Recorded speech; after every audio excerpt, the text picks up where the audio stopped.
నమస్తే. Welcome to our channel. నేను మీ పద్మావతి.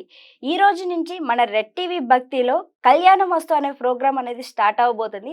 అయితే దీంట్లో కళ్యాణం గురించి మరియు కుజదోషాలు అనేక సందేహాల గురించి మనం చర్చించబోతున్నాం. అయితే ప్రతి ఒక్కరూ వీక్షించాలి అనుకునేవారు ఖచ్చితంగా దీన్ని చూసి వారికి ఉన్న సందేహాలను ఖచ్చితంగా తీర్చుకుంటారని మేము కూడా మనస్ఫూర్తిగా కోరుకుంటున్నాం. అయితే ఈరోజు మనతో పాటు ప్రముఖ జ్యోతిష్య మరియు వాస్తు పండితులు బ్రహ్మశ్రీ డాక్టర్ నాయకంటి మల్లికార్జున శర్మ గారు మనతో పాటు ఉన్నారు. అయితే ఆయనతో మాట్లాడి అసలు కళ్యాణంకి సంబంధించి కావచ్చు, మిగతా అనేక దోషాల గురించి కావచ్చు తెలుసుకునే ప్రయత్నం చేద్దాం. అయితే మీరు కూడా ఇక నుంచి ఈ కళ్యాణ మస్తు అనే ప్రోగ్రామ్ని ఖచ్చితంగా వీక్షిస్తారని నేను కూడా మనస్ఫూర్తిగా కోరుకుంటున్నాను. నమస్కారం గురువుగారు. నమస్కారం. గురువుగారు, కుజదోషం కుజదోషం అనగానే అందరూ ఎందుకో కొంచెం భయపడుతూ ఉంటారు. దాంతో పాటుగా కుజదోషం ఉన్న వాళ్ళకి పెళ్ళిళ్ళైన వాళ్ళు చక్కగా కలిసి ఉండలేరు, డైవర్స్ అవుతాయి. దాంతో పాటుగా పెద్ద పెద్ద ప్రాబ్లమ్స్ వచ్చిన వాళ్ళు కూడా ఈ కుజదోషమే కారణం అని అంటూ ఉంటారు. మరి కుజదోషం అంటే ఏంటి? అసలు ఈ కుజదోషం ఎందుకని వస్తుందంటారు? తప్పకుండా అమ్మ. ఓం శ్రీ గురుభ్యో నమః. చాలామంది కూడా కుజదోషం అని అంటుంటారు. అంటే కుజదోషం అనేది జాతకపరంగా ఉండకుండా ఉండటం కూడా మంచిదే, కానీ అదే కారణం కాదు. అంటే కళత్రకారకుడు, వివాహకారకుడు ఎవరు అంటే శుక్రుడు. అంటే శుక్రగ్రహ దోషం అనేది ఉండకూడదు, అలానే కుజగ్రహ దోషం కూడా ఉండకూడదు. అయితే కుజగ్రహ దోషం ఉన్న వ్యక్తులు చాలామంది కూడా ఏం చేస్తుంటారంటే అమ్మ, సహజంగా మా జాతకంలో కుజుడు ఉన్నాడండి, కుజదోషం ఉందని భయభ్రాంతులు చెందేవాళ్ళు చాలామంది ఉన్నారు. నిజంగా అయితే భయభ్రాంతులు చెందాల్సిన పని లేదు.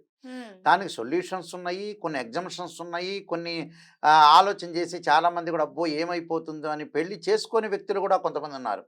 మా కుజదోషం ఉందండి, ఆ అమ్మాయిని మేము చేసుకుంటే చాలా విడిపోయే అవకాశం ఉంది, ఆ అమ్మాయిని మేము ఇబ్బంది పెట్టడం ఎందుకని అబ్బాయి తరఫున వాళ్ళు ఆలోచన చేసేవాళ్ళు, అమ్మాయి వాళ్ళు నా కుజదోషం ఉంది, ఆ అబ్బాయిని నేను ఇబ్బంది పెట్టడం ఎందుకని ఆలోచన చేసే వ్యక్తులు కూడా ఉన్నారు.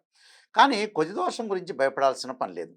అంటే 13 నక్షత్రాలు, అంటే మనకి 27 నక్షత్రాలు ఉంటే 27 నక్షత్రాల్లో 13 నక్షత్రాలకు అసలు కుజదోషం లేదు, కుజదోషం వర్తించదు. కొన్ని లగ్నాలకు కానీ, కొన్ని రాసులకు కానీ, కొన్ని కాంబినేషన్స్ కానీ కుజదోషం వర్తించే అవకాశమే లేదు. ఇక్కడ అవకాశమే లేనప్పుడు ఎందుకు బాధపడాలి?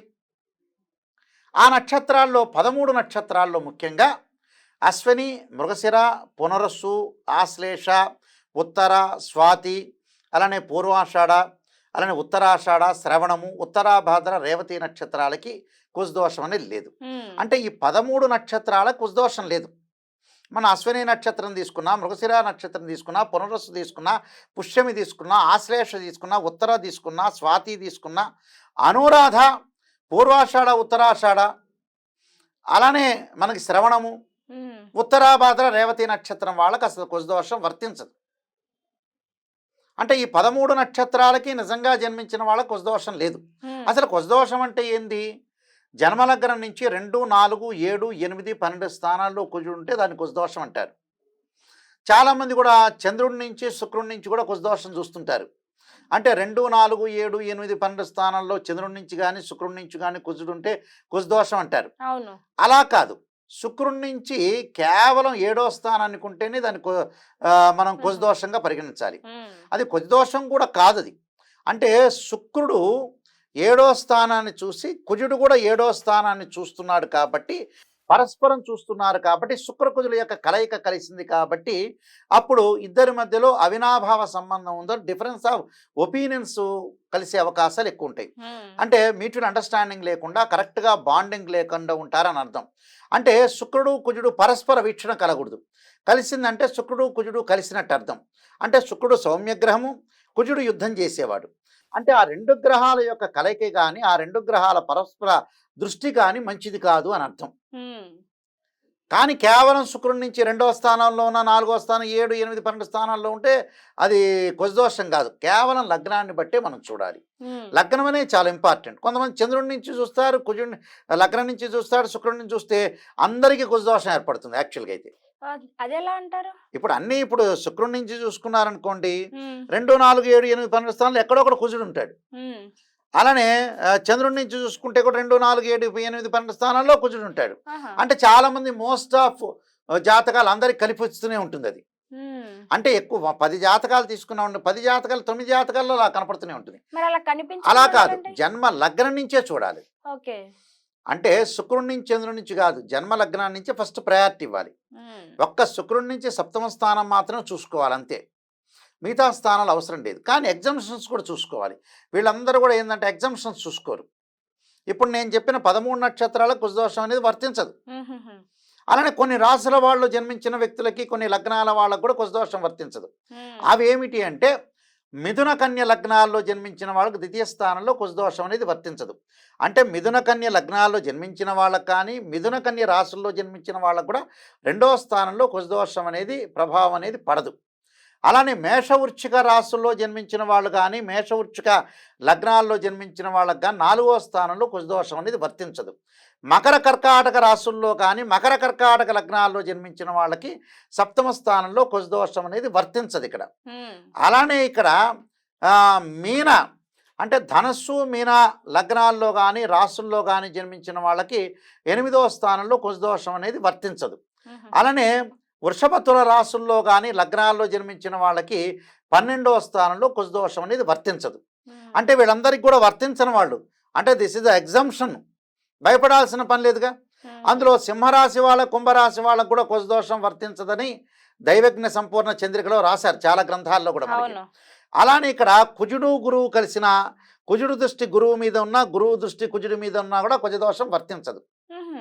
ఇంకొక పాయింట్ ఉంది, జన్మలగ్నం నుంచి వాళ్ళ జాతకంలో ఉండే జన్మలగ్నం నుంచి 1, 4, 7, 8, 12 స్థానంలో శని ఉన్నా, లేకపోతే రాహు ఉన్నా కుజదోషం వర్తించదు. కుజుడు అస్తంగత దోషం ఉన్నా, నీచ స్థానంలో ఉన్నా, శత్రుస్థానంలో ఉన్నా కూడా కుజుడు వర్తించడు. అంటే కుజదోషం అనేది పరిహారం అయిపోయినట్టు ఆటోమేటిక్గా. ఇంకోటి కూడా పెళ్లి సమయంలోనే కుజమహర్దశ రావాలి, అప్పుడు ఇంకా బాగా ఎక్కువ వర్తిస్తుంది. ఒకవేళ పెళ్లి సమయంలో కుజమహర్దశ వెళ్ళిపోయింది అనుకుందాం, వెళ్ళిపోతే వాళ్ళకి కుజుడి యొక్క ఎఫెక్ట్ కూడా తగ్గినట్టు, 50% తగ్గినట్టు. ఒక వ్యక్తికి ఎగ్జాంపుల్ 2, 4, 7, 8, 12 స్థానాల్లో కుజుడు ఉన్నాడు. ఆ పర్సన్కి ఉన్న తర్వాత ఆయనకి చిన్నప్పుడే కుజమహర్దశ వెళ్ళిపోయింది.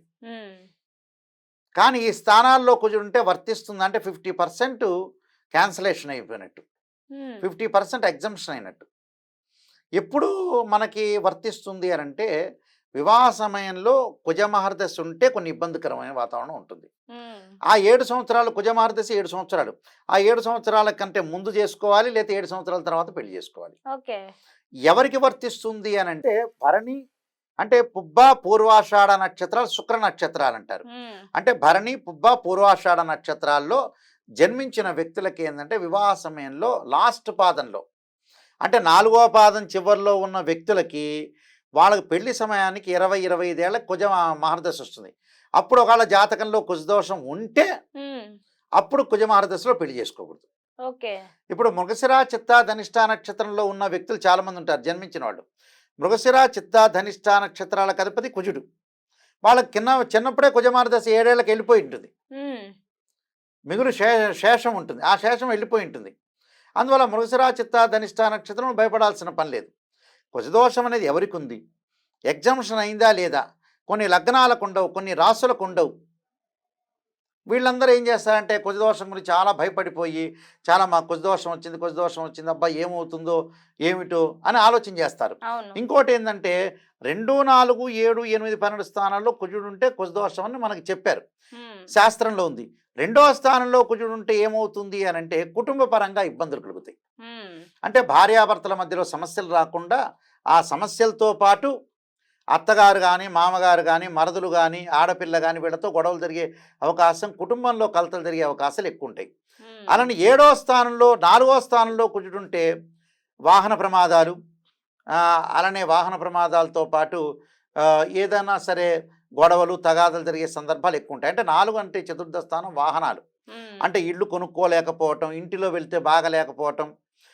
చతుర్థ స్థానంలో ఏదో మనం వాళ్ళ ఇంటికి వెళ్ళిన తల్లి బాగలేకపోతే కోడలు వచ్చింది కాబట్టి మా అమ్మకి బాగలేదని అనుకోవటాలు. తర్వాత నువ్వు వచ్చావు కాబట్టి, అబ్బాయి వచ్చాడు కాబట్టి తల్లికి బాగలేకపోవటం, అమ్మాయి తల్లికి ఇలాంటివి చతుర్థ స్థానాన్ని చూస్తారు. ఏడవ స్థానం ఏంటంటే భార్యాభర్తల మధ్యలో ఏకాభిప్రాయం లేకపోవటం, అంటే difference of opinions, mutual understanding లేకపోవడం, బాండింగ్ లేకపోవటం, ఇద్దరి మధ్యలో అభిప్రాయ భేదాలు బాగా వచ్చే అవకాశాలు ఎక్కువ ఉంటాయి. సప్తం. ఎనిమిదవ స్థానం ఏంటంటే స్త్రీలకి మాంగళిక దోషం అంటారు. మాంగళిక దోషం అంటే ఏంటంటే భర్తకు ప్రమాదం జరిగే అవకాశం ఎక్కువగా ఉంటుంది, భర్త వ్యసనపరుడు అయ్యే అవకాశాలు ఎక్కువగా ఉంటాయి. అలానే మగవాళ్ళకి ఆయుష్ గండాలు ఉంటాయని అర్థం 8వ స్థానంలో. అదే 12వ స్థానంలో అంటే దాంపత్య సుఖం ఉండదు అని అర్థం. అంటే ప్రేమ అంటే పెళ్లి చేశారు అంటే చేశారనేది కాదుగా జీవితంలో. అవును. లవ్ అట్రాక్షన్ అంటే ప్రేమ అనేది డబ్బు ఇచ్చి కొనుక్కునే వస్తువు కాదు, డబ్బుతోటి ముడిపడే సంబంధం కాదుగా, అది లోపల నుంచి రావాలి వాళ్ళకి సంబంధ బాంధవ్యం. అలా దాంపత్య సుఖానికి దాంపత్యానికి అనుకూలంగా ఉండటం, ప్రేమగా లవ్ అట్రాక్షన్ ఉండాలంటే 12వ స్థానంలో కుజుడు అనేవాడు ఉండకూడదు ఇక్కడ. అలాగా కుజదోషం అనేది ఎగ్జంప్షన్ ఉందా లేదా ఇలాంటివన్నీ కూడా మనం చూసుకోవాలి. కేవలం కుజదోషం అనగానే భయభ్రాంతులు చెందాల్సిన పని లేదు. నిజంగా కుజదోషం ఉందనుకుందాం కాసేపు, దానికి సొల్యూషన్స్ వచ్చాడు ఉంటాయి, సొల్యూషన్స్ చేసుకోవాలి, సొల్యూషన్ చేసుకొని ముందుకు వెళ్ళాలి. అప్పుడు మనకు అనుకూలమైన పరిస్థితులు గ్యారెంటీగా ఉంటాయి. ఇలాంటివన్నీ కూడా కుజదోషంలో మనం చూసుకొని అనాలిసిస్ చేసుకొని మనం ముందుకు వెళితే కరెక్ట్ రిజల్ట్స్ వచ్చే అవకాశం గ్యారెంటీగా ఉంటుంది. నిజంగా గురువు గారు చాలా చక్కగా చెప్పారు. కుజదోషంలోని ఎవరెవరికి ఎలా ఉంటుందో కూడా చాలా చక్కగా వివరించారు. ఎంతో మందికి ఉన్న సందేహాన్ని ఇలా తీసేశారు అందరికీ కూడా. ఫస్ట్ ఆఫ్ ఆల్ ఏం చూసుకోవాలి, ఎవరెవరికి ఎలా చూసుకోవాలి, జన్మ నక్షత్రాలను బట్టి చూసుకోవాలనే విధానం చాలా చక్కగా వివరించారు. ఇప్పటి వరకు తెలియని వాళ్ళు ఇక్కడి నుంచి తెలుసుకొని ఎప్పుడైనా సరే లగ్నంలోనే కాదు జన్మం నుంచి కూడా చూసుకోవాలని చెప్పడం అనేది చాలా అద్భుతంగా ఉంది అందరికీ కూడాను. ధన్యవాదాలు గురువు గారు. నమస్కారం.